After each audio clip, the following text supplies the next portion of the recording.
So on behalf of the organizing committee of the RCI, I welcome all of you to LACHEC 2020 online. My name is Doris Bermudez. I am the head of international affairs at Uniminuto. We kindly ask the attendees to keep turned off your microphones during the session. If you have any question for our speaker, please write it down in the chat. We will have at the end of the presentation a space for answering some of your questions. We invite you to navigate through our different meetup sessions, discussion forums, cultural activities, as well as the virtual stands where you can interact with more than 15 exhibitors, including our diamond, gold, and silver sponsors. Now, let me introduce you to our guest speaker of the session. Mike Henniger is an international education professional who brings 2 decades of success and experience in the university, vocational, and language training sectors. Mike has helped post-secondary institutions across the globe build their international education programs. Mike is passionate about marketing, recruitment, and student services. He is a global thought leader in international education and a popular speaker at international education conferences and institutions around the world. Mike, thank you for accepting this invitation. The floor is yours. Well, thank you for that lovely introduction, Doris. Just a few housekeeping things, Doris. So I know that you're not as a co-host right now, and I don't know if the other host is going to come in. When someone comes into the waiting room, I have to admit them right now. And I'm worried that as I start to go into the presentation, I'm not going to see when people join the waiting room. So I don't know, maybe look into that and see, because we don't want people waiting in the waiting room. So that's just one piece of administrative, but let's get started. I'm going to share my screen and pull up my presentation here. Great. So Doris, you can see that? Good. So again, good afternoon, everyone, and greetings from Vancouver, British Columbia, Canada, where I'm located right now. I'm really excited to join the conference and give this session for you today. You know, I'll give a little bit more background about me. Doris had a really nice introduction for me. International education and education is really the only career that I've ever done.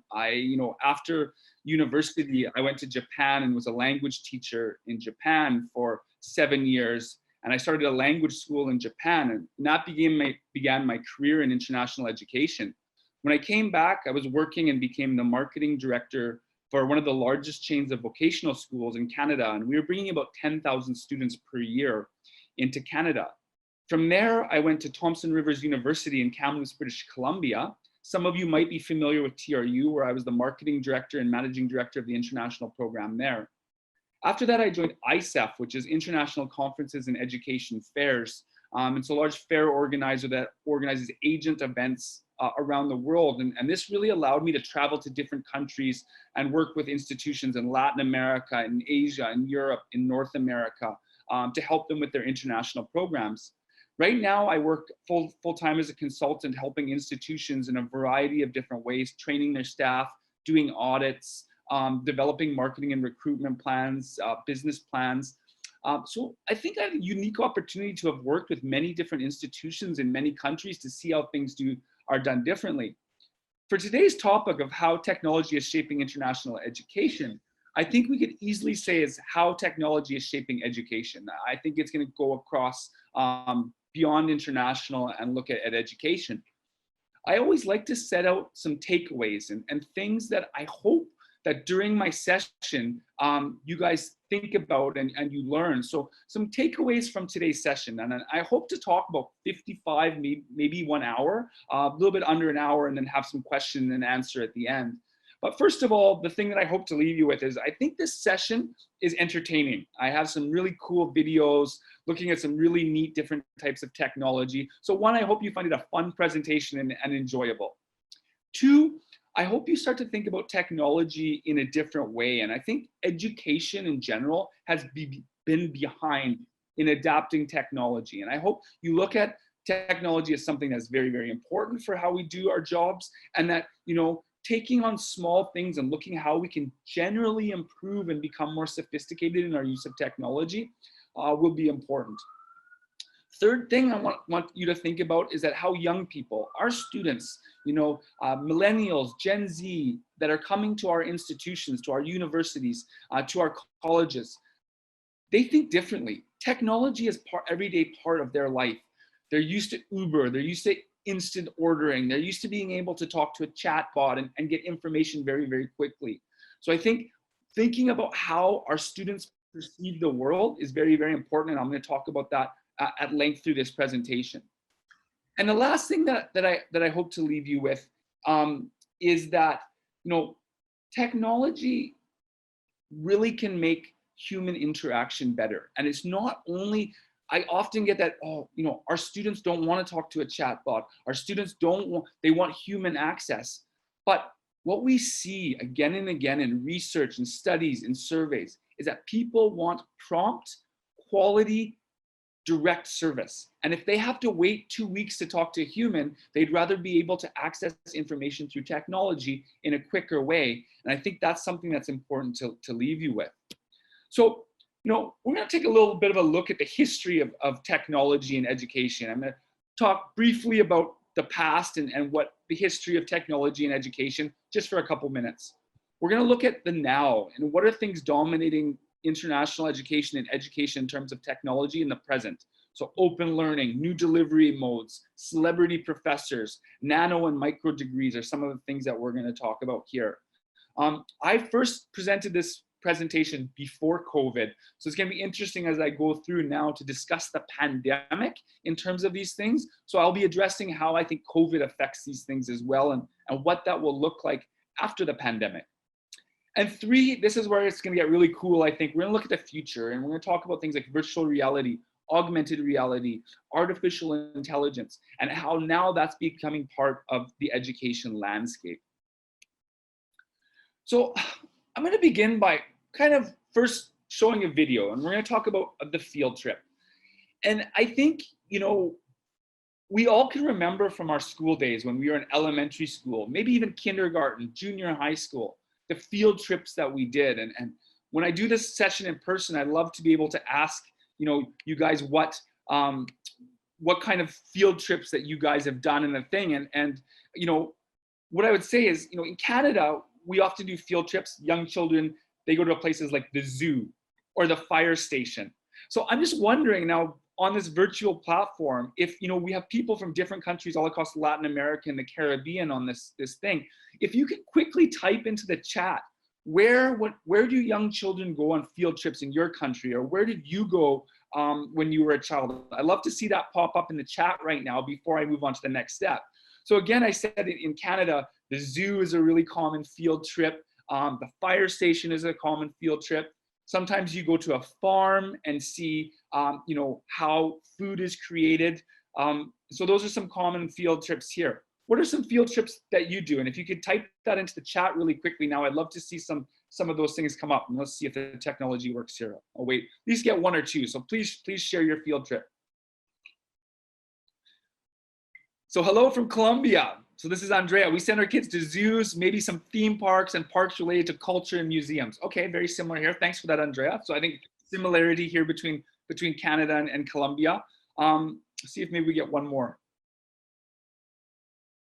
while I enjoy my coffee. So it looks like people are a little bit shy to type into the chat here, but Andrea says mountaineering, go up onto a mountain. So you see, and something's very interesting when I do this presentation in front of a group of people, when I talk about this, museums, farms, restaurants, games and entertainment for kids. Thanks guys, I see lots of stuff popping, trips abroad. So we're getting lots of things in the chat. I appreciate that. When I do this in front of a group of people and I start talking about field trips, something happens almost every time. Everyone in the room starts smiling. They start smiling, I think, because they remember these trips. They remember going to the zoo. They remember going to the museum with their friends, as they were little. So we help from Belgium and Mexico, zoos, farms, camping, city trips in secondary schools. So we have all of these experiential learning. So that's really, really neat on what people do. The thing that I'm going to do next is I'm going to show you a field trip now, of what kids can expect from a field trip now. So this is a video that I'm going to play. It has audio, so and it has really good sound. So turn your audio up a little bit for this. So let's listen to this video. I hope it comes through clearly.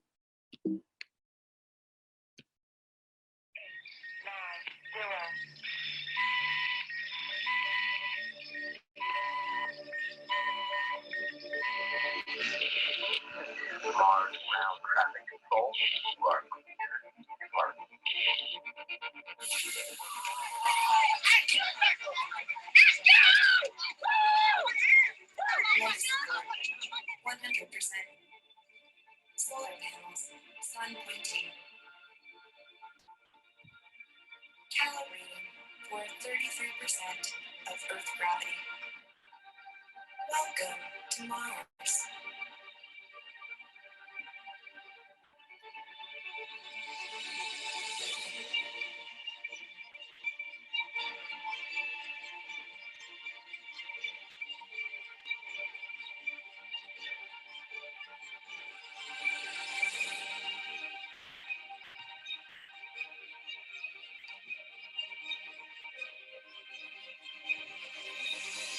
In the very near future, someone's going to Mars. Will it be you? Where did we go? I can't hear you.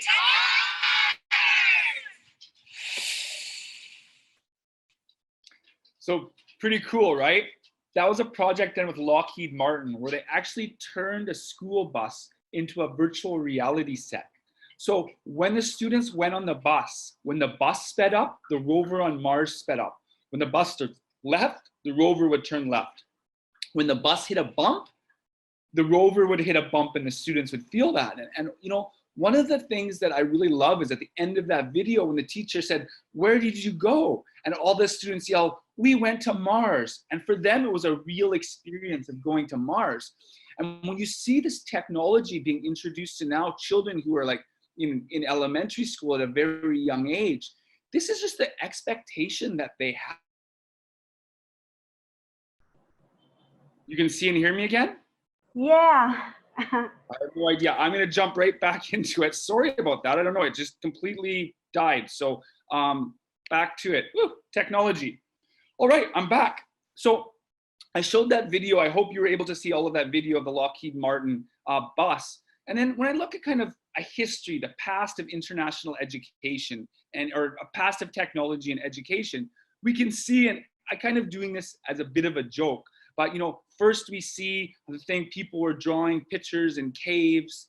You know, then we start to have very rudimentary classrooms where people are counting and doing math. Then came the printing press and we got textbooks.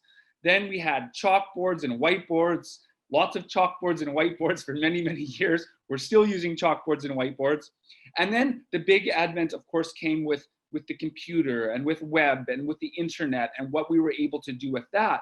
So that's kind of where we are now, and then looking into the future of what happens. But I think the point that I want to make here is that the technology adoption in education has been very, very slow, and it hasn't caught up with other things like medicine and other fields where they're using technology much more effectively.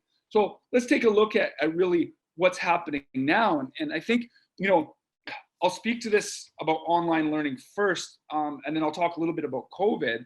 But even before COVID, we were seeing a huge adoption of online learning. And you know, I'll use the example of Duolingo, the language learning app. So Duolingo has over 150 million users. It has 30 million active users per month. In the country of Brazil, there are more students studying English on Duolingo that are studying in language schools or studying in classrooms. It's the same in Ukraine. There's more students on Duolingo in Ukraine than there are in classrooms. So technology is becoming very, very prevalent. You know, it has these huge advantages of no paper, anywhere, anytime. And I took this article from the ISEF Insights magazine, a magazine I was part of creating. And this is an article that we did in, I think, 2017, about how online and mobile technologies are transforming language.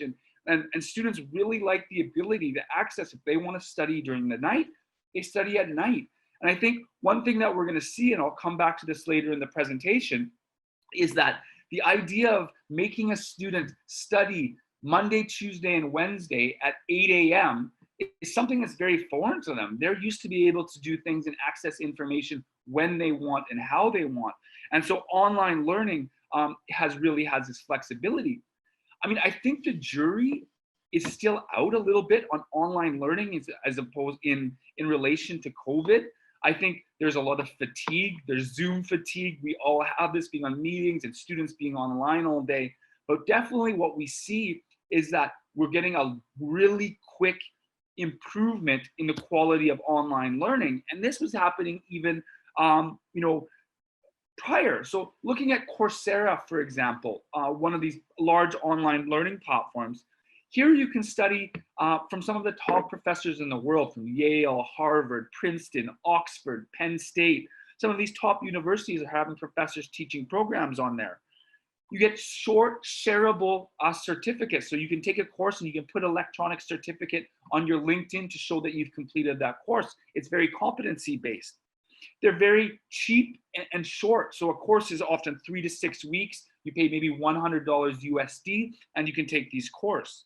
So over the past several years, we've started to see, even pre-COVID, a real explosion in online learning, and that people are taking a lot more. And the idea that face-to-face is better than online, again, I think this has changed a little bit during COVID, but people are really willing to accept that online education has gotten better. MOOCs, for example, have really seen an increase in their attendance. I took a MOOC through University of British Columbia on urban planning recently, and I have to say, it was the city planner from Vancouver and the city planner from New York who developed this course, and the quality was really good. It was very interactive. It wasn't just you get a textbook in the mail and then you fill on some online quizzes and that was online. I was interacting with people all around the world. So we really see that, these things like Coursera, Udemy, some of these things are really, really taking off, and people see that, online learning is very effective. What we do see is that there are some real challenges to online learning in terms of the institution's perspective. And the first one is segmentation.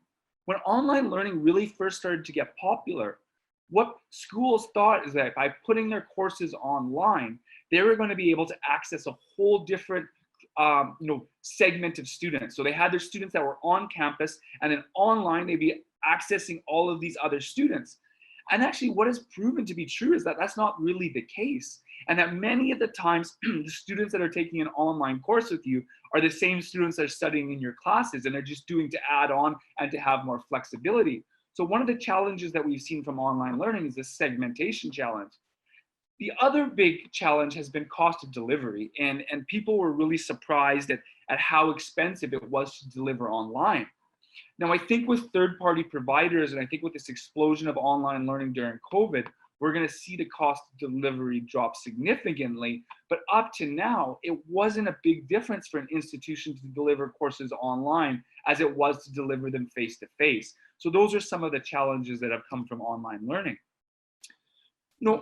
As we start to talk about some new delivery modes, and I think this is an important slide, I think this is something that I'd hope you'd remember from the presentation today of what is important in what we need to strive to in our education modules and modes, and how we deliver education, whether they're internationally or domestic. So when we see common themes about new delivery modes and new companies offering education in a more flexible, innovative way, convenience is one thing that really stands out.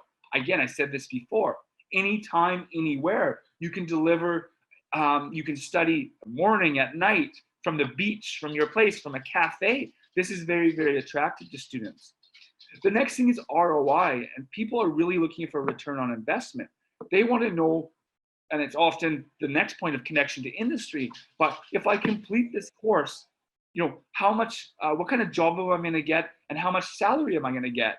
And I think this has changed. And if you've been working with students for a long time, as I have, you can see that over the past 10, 15 years, this has changed. My undergrad degree is in English literature. And why did I study English literature? Because I loved reading and I want to study something. So, I took Shakespeare and poetry. I wasn't concerned at ROI at that time. I wasn't really thinking about what job would I get out of university. but we see that very differently now. And people want to know what jobs they will get. The next thing is connection to industry, and people want to know, again, how does this help them get a job? And we're seeing a lot of the new program deliveries and a lot of the technology is connecting people directly into industry and teaching skills that industry needs. It's job preparation. And this can be hard for academics and hard, especially for universities, to get their mind around. But more and more, this is what students are looking for. And more technology and new providers are able to put this in front of the student in that way. And the next thing they want is seamless pathways. They want to be able to not have to jump through hoops. And I think academia and universities and colleges are really bad for this. We put up every block that we can for students. You have to come at this time, you have to meet this requirement, you have to do this, you have to do this, you have to do this, you have to do this. And as the world around us becomes more flexible and more accessible, and there's more opportunities for different experiences, what we're seeing is that young people are having a lot of trouble getting their mind around having to do everything a way that they're not used to. As I mentioned, the class on Monday, Wednesday, and Friday at 8 in the morning. They want to be able to enter in a seamless way. They want to be able to graduate in a seamless way. They want to be able to go between institutions in a seamless way.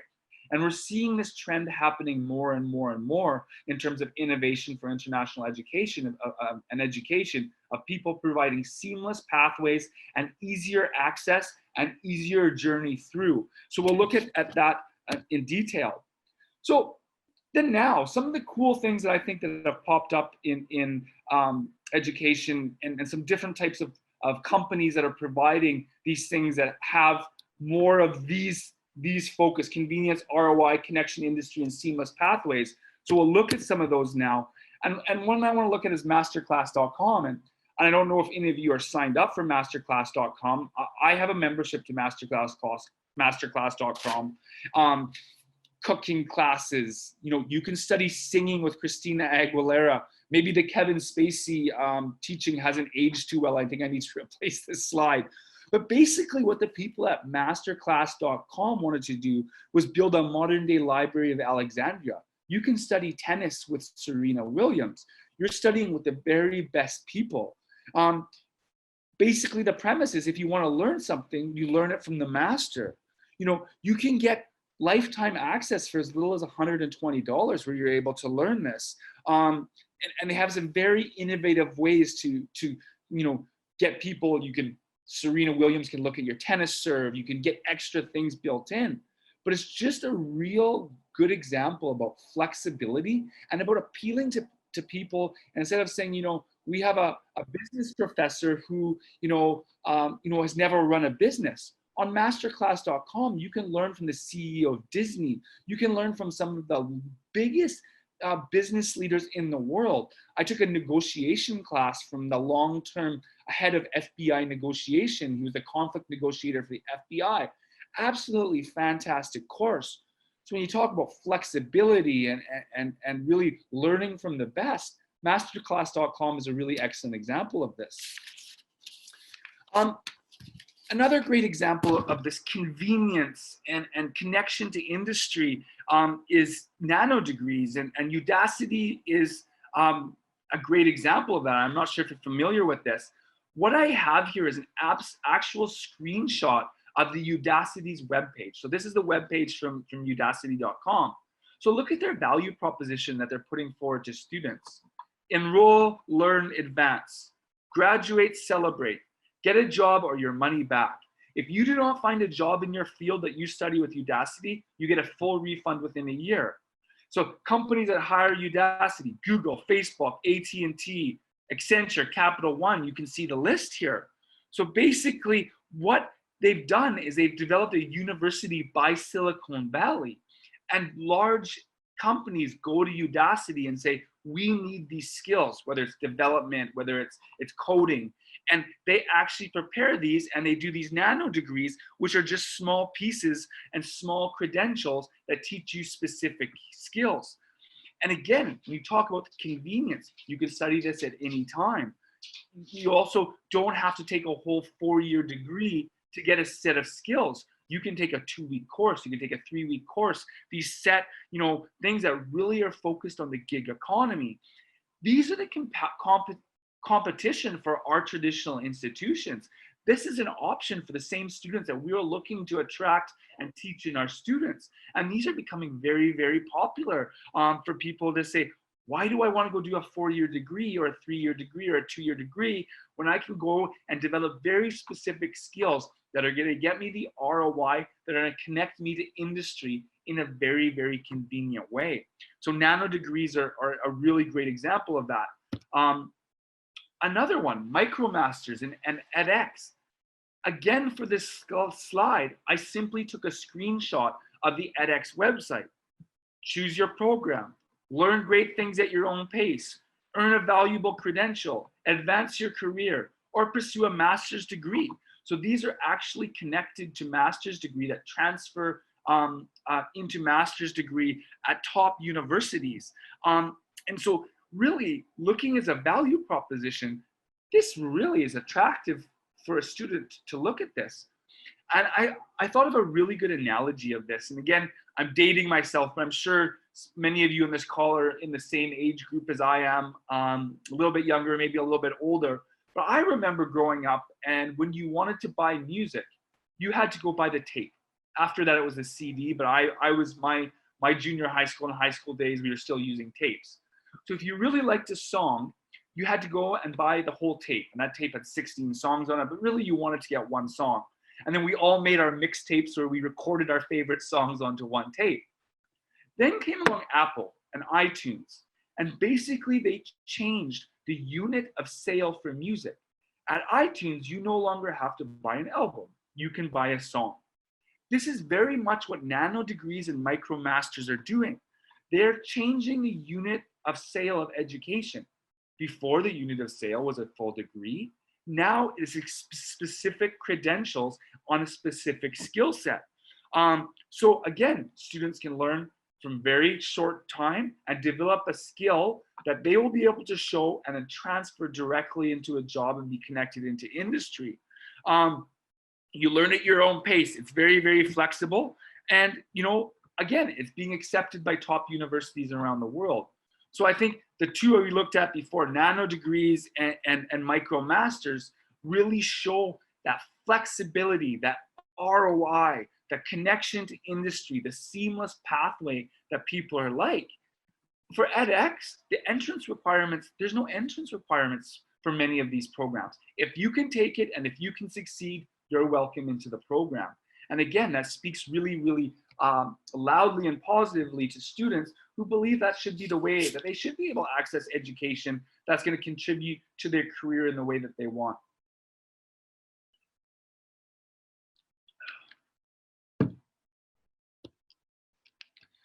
So as we make the transition and we start to look at what the future holds and what's coming next, I'm going to start to look at some cool things now and see how the education landscape is changing. We're going to look at virtual reality, we're going to look at augmented reality, and we're also going to take a look at artificial intelligence. And I'm going to use some examples of how that's being done in education and what people are doing. Starting by looking at virtual reality, and this is actually a picture of a booth at one of the conferences that I organized at ISEF in Vancouver 2017. And Vancouver Film School came and they set up a virtual reality booth in the exhibition hall, and education agents could come and access and play games that their student designed, but also do virtual tours of the campus and these type of things. And I did a presentation, a different presentation a couple weeks ago on using agents and technology and agents. And I spoke to a lot of recruitment agents around the world, and I said, well, how has COVID impacted things differently?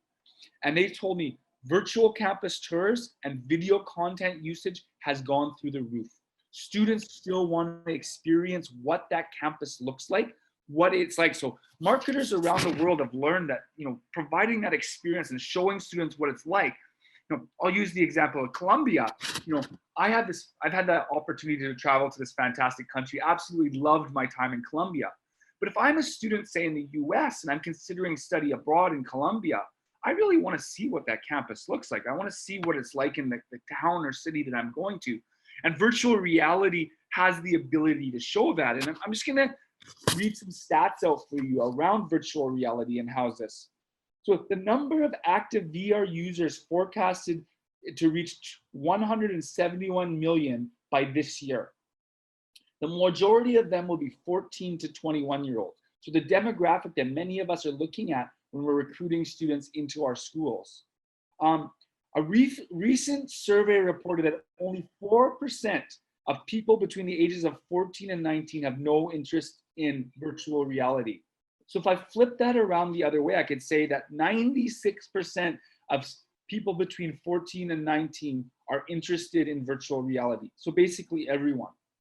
Another stat, a hotel website with a 360 virtual tour and interactive media will receive 40% more views than a competitor's site which lacks that. So having VR content, having 360 content for marketing of your school is absolutely critical. So this is also becoming a lot more accessible. And I see now, I travel around the world and I attend a lot of student fairs and agent fairs and trade shows. And I see more and more virtual reality coming in and really factoring into marketing and recruitment to show that. It's also happening in the class. And people are using virtual reality to have students from around the world. We talked about online learning and how it's becoming much, much better. Often online learning and virtual reality are being incorporated together, but to provide that experience. And, you know, and if your institution, your college or university has not using virtual reality in any way, I believe starting with the marketing side, and that, you know, that's my passion is marketing and recruitment, but having a virtual reality tour that students can really see what it's like in your classes and immerse themselves in. And these are becoming much, much more affordable to produce. But then also looking at how can you create accessibility into your class and how is your instruction using virtual reality as well becomes very, very important. So I want to show you one example of how virtual reality is being shown and being used to teach. So we'll look at a video here.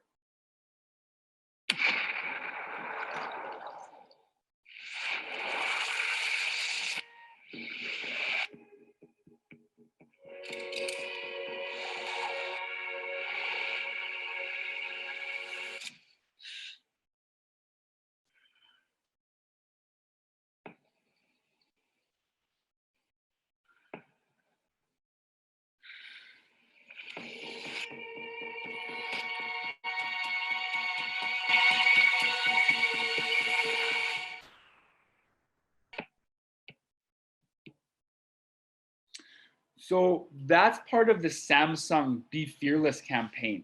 And this said they use virtual reality to teach people to get over their fear of different things. Fear of heights, fear of closed spaces, fear of public speaking. You know, there's a joke that says there's more people are afraid of public speaking than dying. So if you're in a funeral, it's better to be in the coffin than giving the eulogy. But right here is a great example. And there's other things about, you know, now to get into medical school in some universities in the UK, they put you through virtual reality programs to see how busy a hospital emergency room is, to show the pressure, to show these different types of things so that you have an idea. So I really encourage you to search out the Be Fearless campaign with Samsung, because there's a lot of different examples like that girl jumping off the bridge, bungee jumping off the bridge, to show you how far virtual reality has come. And that's, like I said, you know, looking at the statistics that I said, every young kid is using these, and it's becoming part of, you know, the new PlayStations, the new Xboxes all have virtual reality components that you can plug into them. Computer games are virtual reality. This is becoming a part of the natural world for people, and students expect that, and to have, as I said, a marketing reel that is virtual reality supported, or to start to put this into your curriculum becomes very, very important. That's really one way I think that education is being changed by technology. The next one we'll look at is so here's some more examples. These are the virtual reality examples I was speaking of, about actually doing things in the hospital and in med school. You can see that students are able to study and interact with patients and interact with environments specifically through virtual reality.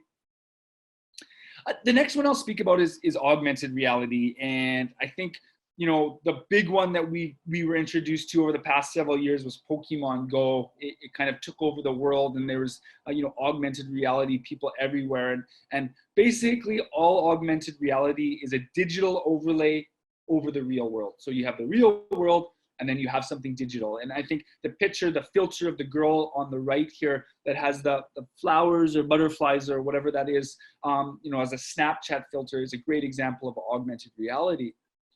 I really think that in the next 2 or 3 years, you know, one of the biggest changes we're going to see around us is more and more augmented reality taking place all around us. And, you know, now almost all new smartphones, iPhones, Google phones come in, have augmented reality capabilities within them.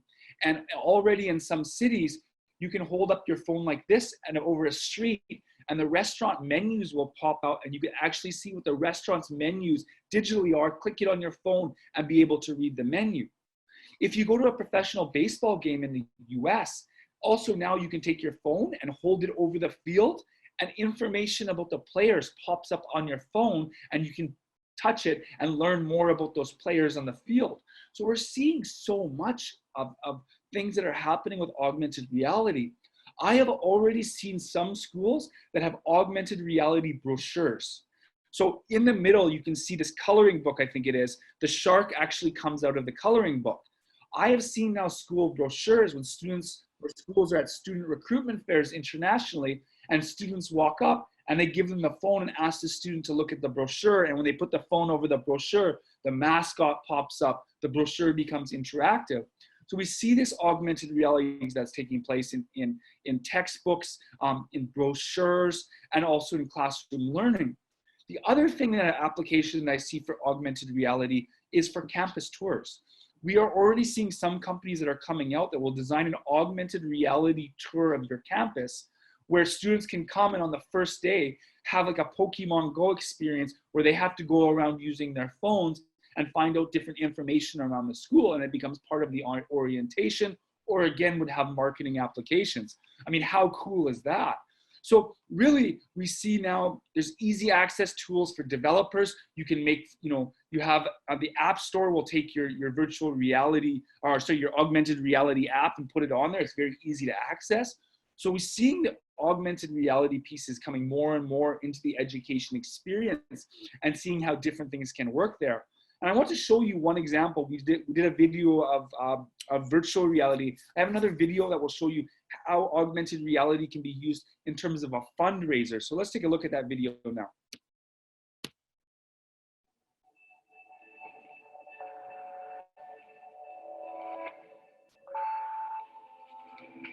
So I have a condition, it's called thalassemia major. What that means for me is I don't produce red blood cells.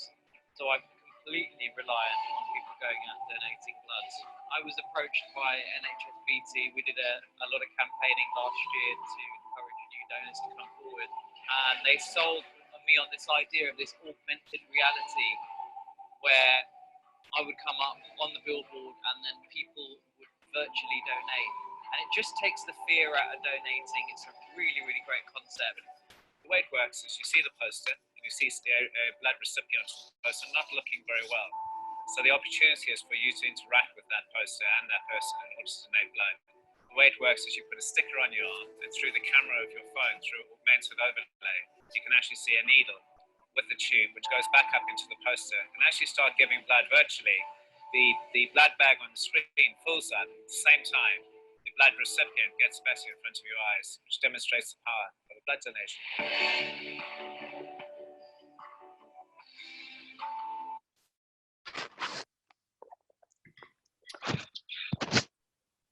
A little bit clicky. Sorry, let me just go back to the slide here. So that's a really good example of how augmented reality can be used to support, in this case, a fundraiser. I actually have heard of a university who's doing this, and when they were building a building through a fundraiser, and it was the same thing. As people contributed money to the fundraising campaign, you could virtually see the building being built. So textbooks, brochures, fundraising, activities in the class, the case for augmented reality and the different applications are very, very wide. And I think we'll see more and more of this, as I said, I believe in the next 2 to 5 years, this is going to be one of the things that changes our lives more than anything. I really see this tipping and a lot happening in terms of augmented reality. Sorry. So the last one that we're going to look at is artificial intelligence. And basically this is the robots are coming. The robots are coming. And artificial intelligence, we see it in a lot of different ways. And I think one of the key things and something that I advise my clients on when I'm working with them, a really simple one is a chatbot, and having a chatbot on your website that can learn and can answer questions and can help students through the application and marketing cycle, and then pass them off to a counselor and admissions staff at the right time. So artificial intelligence is all around us. And I mean, I know in Canada now, when you order a pizza, a delivery pizza, you never talk to a human being. It's a completely automated system. It's completely artificial intelligence. We have Siri, we have Alexa, we have all of these different things that we use. So we become quite familiar with artificial intelligence and how it is and how strong it's getting. I'm going to use this example in terms of education. A top IT school in the US, one of the very top tech schools in the US, universities known for technology in schools, had a class. And the class had 500 students, about 500 students in there. So one professor, 500 students, and 3 teaching assistants. 2 of those teaching assistants were people. One of those teaching assistants was an artificial intelligence bot. At the end of the program, as they went through the program, they asked people to identify and to guess, do you think your TA was artificial intelligence, or do you think your TA was human? And they only interacted through messaging on computer, email, so digital communication. They asked all these students to identify if they believed their TA was a bot or their TA was a human being. These students had zero ability to identify whether their one was a bot or not. Everyone guessed, and the guesses were completely wrong. They had no idea. Some thought their human teacher was artificial intelligence. Some thought their bot was a human. They had no ability. What was really incredible about this is that these students were actually studying artificial intelligence at a top university in the US. So it shows that these students who are very, very well educated around artificial intelligence, that understand it very, very clearly, were still unable to be able to identify, who was the bot in the thing. So artificial intelligence has come a really long way. And, really, when we look at how artificial intelligence can be used in education, I specifically see some really good things. There's grading. So artificial intelligence are doing paper grading, exam grading now to have make teachers more efficient and give them more free time to do other things and have interaction with the students. But really what we see here, and this is an image, a graph of a sales funnel for an institution, a marketing lead generation. So 1, you have students' attention. 2, they're checking you out. 3, they ask you for information. I have stats that show on the recruitment side that often converting an international student to get an international student to come to your students, to your school, often there can be up to 20 to 25 interaction points. Question, answer, email, call, these type of things. What we see now is that there's a lot of platforms that are able to provide a lot of this service through artificial intelligence, and having a chatbot on your website will help get students' attention, will provide them the information when they're checking you out and asking for information, and guide them to apply. So it can take away a lot of the human interaction that's needed, and make sure that your staff or the people doing your job, the practitioners, when they speak to a student, it's something that's really, really needed. What I find when I work with schools around the world and I do audits and I'm working with the team is I find the same problem happens at institutions everywhere. People spend most of their day doing busy work. They're answering the same question. They're doing the same thing again and again and again. And so these are called kind of high volume, low value activities.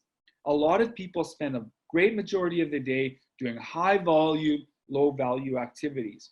What we find is that with AI, and in this example of qualifying leads in marketing and recruitment, artificial intelligence and technology can actually do a lot of this high volume, low value, busy work, and then pass the student to a human when it's a high value, low volume activity. So it means we have more time to do the important things in our jobs. And technology, I think that's one of the takeaways I would hope to leave you with, is that if you're finding at your job or one of your colleagues or your institution has something where so much time is being taken on a repetitive behavior, how do you bring in technology to be able to come in and take care of that and free you up to have a lot more time to be able to do the things that I said that are really, really valuable to you?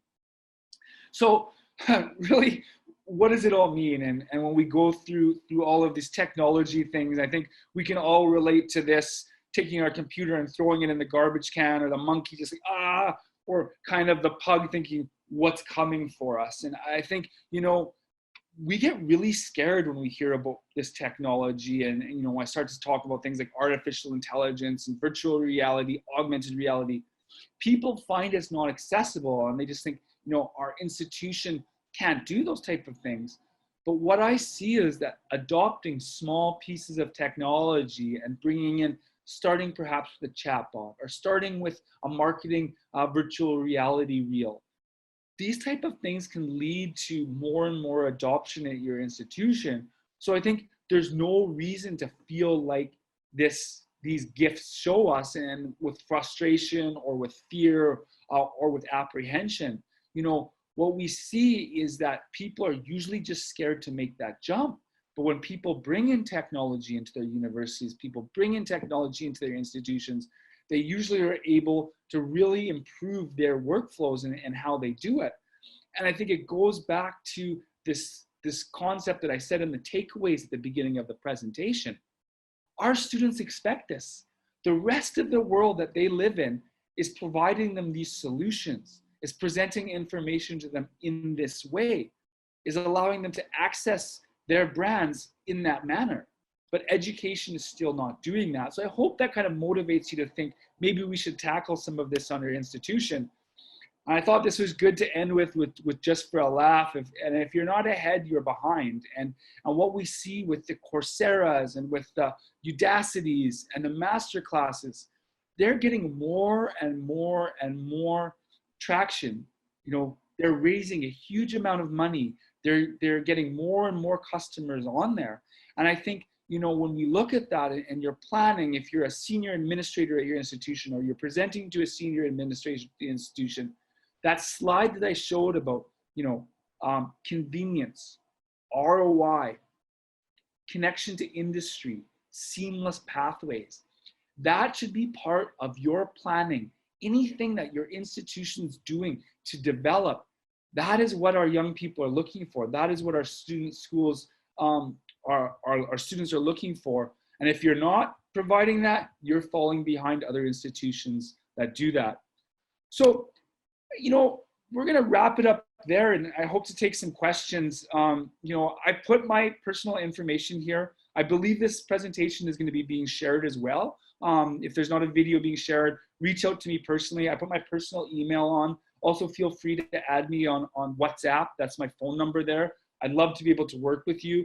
I do a lot of these presentations on marketing, recruitment, digital, COVID communication. I do a lot of professional development and staff training for institutions. So if that's something that you would like to explore, feel free to reach out to me. Before I pass to Q&A, I know that you know, COVID has really made things difficult. This conference would have been so awesome to be in person, to be able to meet all of you.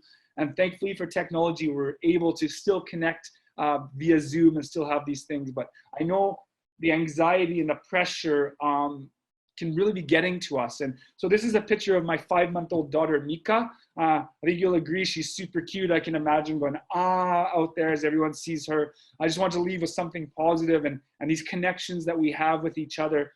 Stay positive. I believe what we're doing in education and how quickly we were able to adapt to COVID and the great work that we're all doing as a sector is something really, really positive. So I want to end with this on a very, very positive note.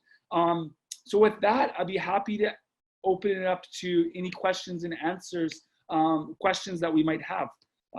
Doris, also, if you want to jump in.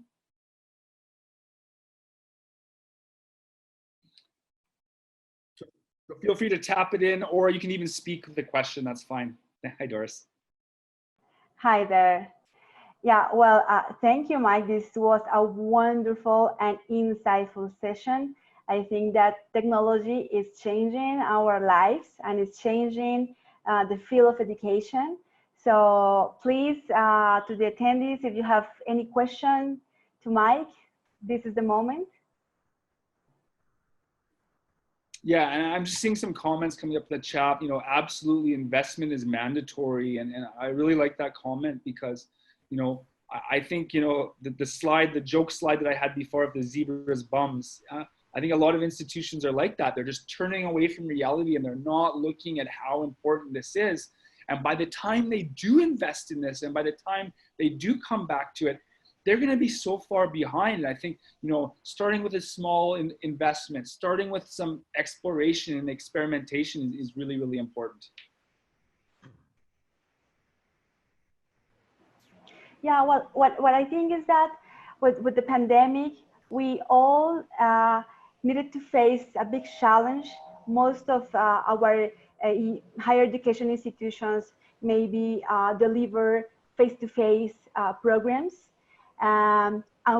Suddenly, we needed to adapt to a remote mode. So I think that technology was very helpful for that. But at the same time, for example, in Latin America and in Colombia, it wasn't an easy task because we have a lack of technology infrastructure in rural areas and even in the big cities. I think that in Colombia, just 40% or 50% of the population can actually have access to internet, for example. So I think that technology is a great tool for education, but at the same time, we need to figure it out how to guarantee universal access to EdTech. Yeah, I mean, it's a great point. I mean, another example that I sometimes speak about in the virtual reality segment of this presentation is there was an example I came across, and so the details, it kind of slipped me, but it's somewhere in Africa, and where there was a huge problem with internet access and, you know, young people being able to access the internet. And because they lived in such a rural areas, so actually they were setting up these small tech classrooms so students could come into one place, and the school was actually far away, but because they had internet in this one specific place, through virtual reality and through an internet hub, we're providing these kind of, you know, hubs for students to be able to access education when they had no access to computers and internet at home. So using these tools to provide you know, access to education to people that normally wouldn't be able to is another application. And it's also something, even in Canada, we have, you know, rural communities that have real difficulty accessing quality internet connections. So this becomes very, very difficult, and it's something I think our governments and also education institutions need to take a lead on. That's right. Well, awesome. If there's no more questions, I'll give you the last, couple of things just came in. I think it's not an easy task anywhere. Using technology in education, ensuring quality is a challenging concern from Juan Francisco. Yeah, Juan, I agree with that. I think that COVID has broken that down a little bit. I think, you know, so many institutions I know where, you know, instructors said it was impossible to go online, and they just, you know, online education was impossible. And then in 2 weeks, everyone was online on COVID, and it really forces very, very quick innovation. So it's challenging. I think the quality of education becomes a concern. I think, you know, having blended things, and I'm not, you know, I'm not advocating that everything should be online, but I think it shows the example, the Coursera, the Udacities, the Udemys that I showed. People are providing more flexible options, and there are other ways to study, and students are having that choice. So whether it's just an online delivery or just allowing more flexible ways for students to access your content, I think that's probably even a bigger takeaway than just being online, is to having more flexibility and more choice for our students. And then from Liliana, technology must be compulsory in every single institution. The point is how to get more involved teachers using this kind of technology with the students. And it's a good point, Liliana. I think always there's some reticence. People don't like change. People are scared to try new things. And I think that's usually the thing. It's fear. But I also see as younger educators get involved in the new kind of era of new teachers and new professors come through, they've also grown up using technology more and more. And I think every institution always has these centers of excellences, and there's always some programs or some professors or some instructors who are doing an amazing job of using technology. And I think as institutions, we need to do a better job of showing and shining the light on what people are doing really well in our schools, because you always hear the story, oh, they do amazing things in their classroom. Bring the other teachers in, bring the other instructors in, watch what they do, learn from the people within your institutions. And I think that sometimes doesn't happen enough, and it can be a simple step to help adoption and help do things more effectively. Hi, Michael. Can you hear me? Yes, I can hear you. Okay, great. I do have, well, like 2 questions and something to add for what you just shared with us. Yes. First, thank you. It was great. I loved your presentation. And actually, all that you share, I think there is a lot of opportunities that we have as a school to involve in marketing and services, and not only teaching itself. I mean, technology can be involved in many other areas. But I do have some a question about what you talk about artificial intelligence, and you said those chatbots and also doing work even faster. The interaction with people actually is something that we like love a lot, and we want to not lose it. And service, it's getting that involved, and how you get to go to technology without losing that personalized service that you are offering as a teacher, and also in your administrative staff and everything that you do at your school, and actually letting that chat box being able to interact. I mean, I think that we'll have this issue now that we are more using technology and losing people in the interaction. I mean, and that's one. And the other one, it's you also said something about the quality in virtual environments, and that now we are more used to, because some years ago we'll say no, teaching in virtual environments is not the same as face-to-face, and it's not the same quality and everything. There was a reaction about that. But now, people are getting more, okay, it's quite interesting, I love it.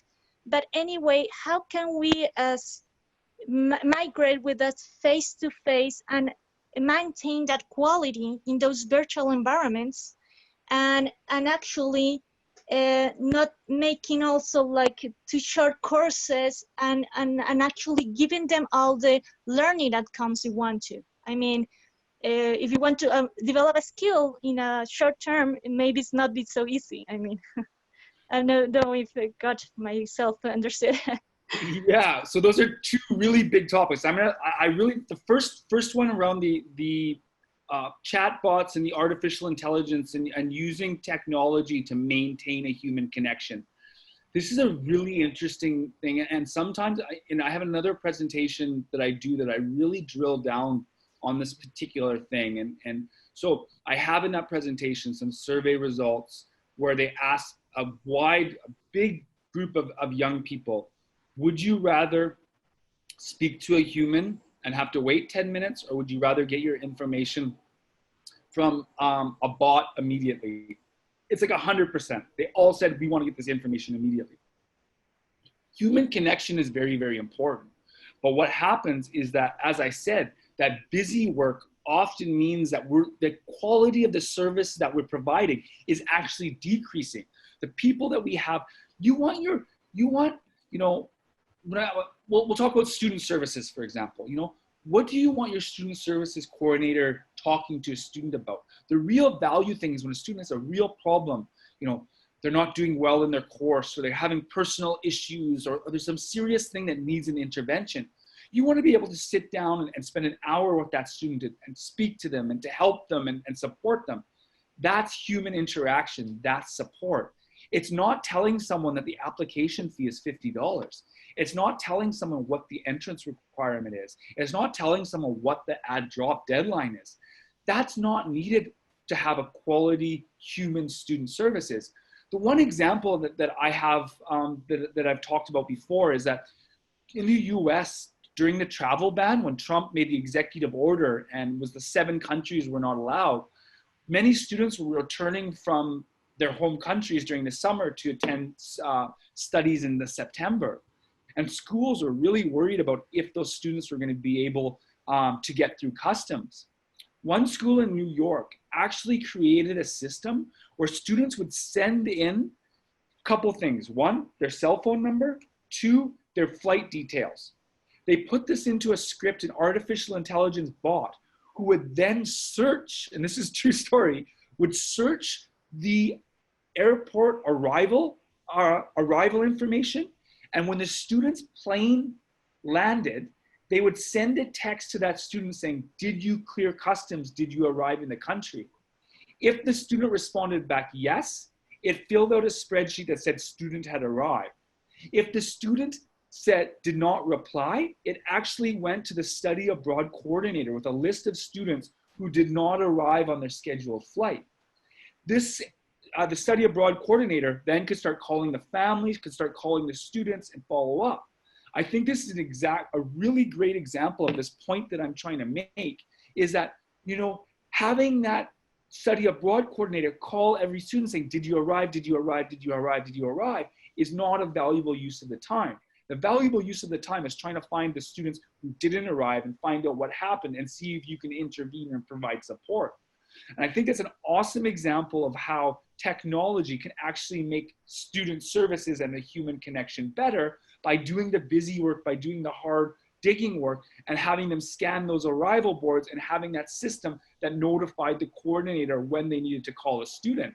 So I think thinking of technology and artificial intelligence specifically in those terms kind of help frames that.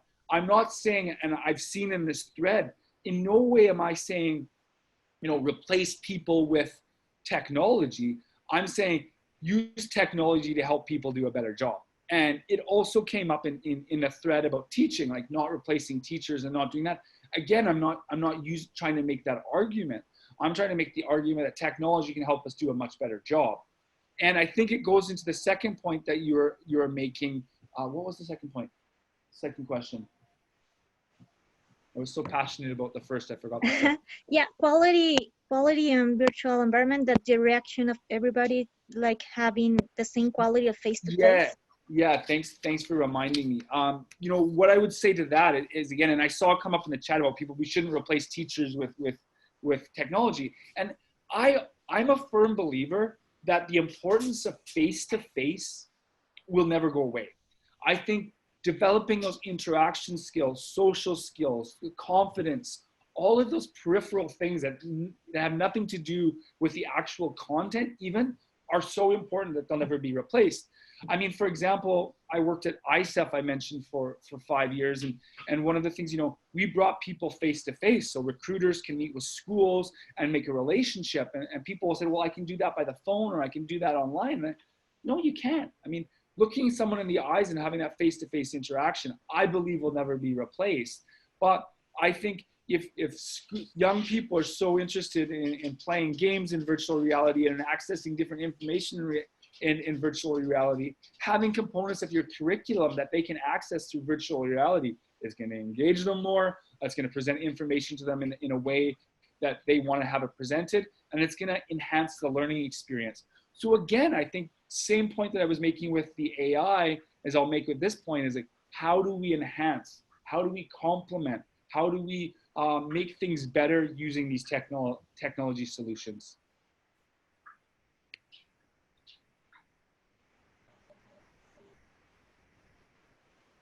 Hope that answered your question. Well, guys, I thanks so much for taking part in my session today. I hope you enjoyed it. I hope you found some useful things. I would really, like I said, you know, I'm speaking about the importance of the face-to-face thing. I would love it if you guys added me on LinkedIn or sent me an email, provided me feedback on my presentation, add me on WhatsApp. I love to build my network and get to know more and more people. So please do take me up on that. Thank you so much for joining. I hope you have a good rest of your conference. And I really look forward to hopefully meeting many of you in person at some future event when things get back to normal. So as my slide says, stay healthy and stay safe. And again, thank you so much. Have a great rest of your day there. Thank you, Matt. Thank you all the attendees. Please stay connected. LabCheck Online 2020 is still going on. Please remember going to our exhibitors site and interact with more than 15 institutions there. Thank you, everyone.